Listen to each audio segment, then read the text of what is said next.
আসসালামু আলাইকুম রহমতুল্লাহি ওয়া বারাকাতুহু। অনেকে জানতে চান যে কবরকে পিচ করে রাখা জায়েজ কিনা বা কবরের দিকে আঙ্গুল দিয়ে ইশারা করা জায়েজ কিনা। আমার পিছনেই কিছু কবরস্থান রয়েছে, আমিও আঙ্গুল দিয়ে দেখাচ্ছি, এগুলোই কবরস্থান। এগুলোকে আমি পিচ করে দাঁড়াইছি। আসলে হাদিসের মধ্যে যে কবরস্থানের দিকে আঙ্গুল দিলে আঙ্গুলের সমস্যা হবে বা কবরস্থানকে পিচ করে দাঁড়ালে তাকে ভূতে ধরবে, এই ধরনের কোনো মন্তব্য আসলে হাদিসে অথবা ফিকহের কিতাবের মধ্যে নেই।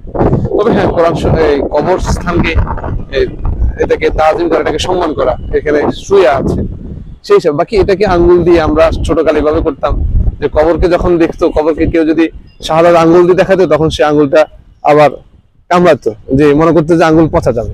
আচ্ছা, এটা আমাদের একটা ভুল চিন্তা, এটা আমাদের ভুল সংস্কার বা আমরা কুসংস্কার বলতে পারি। কবরকে পিছনে করে ধারালো এতে যে গুনাহ হবে বিষয়টা এমন নয়, কবরের দিকে আঙ্গুল দিয়ে ইশারা করলে যে সমস্যা হবে বিষয়টা এমন নয়।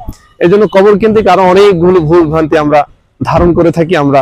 আপনি কবর সম্পর্কে আপনার যে প্রশ্নগুলো রয়েছে, আপনার জানার যে বিষয়গুলো রয়েছে, সেগুলো কমেন্ট বক্সে উল্লেখ করতে পারেন। আমরা পর্যায়ক্রমে দার্লিকভাবে আমরা সেগুলো মোতালার মাধ্যমে আপনাকে উত্তর দেওয়ার চেষ্টা করব।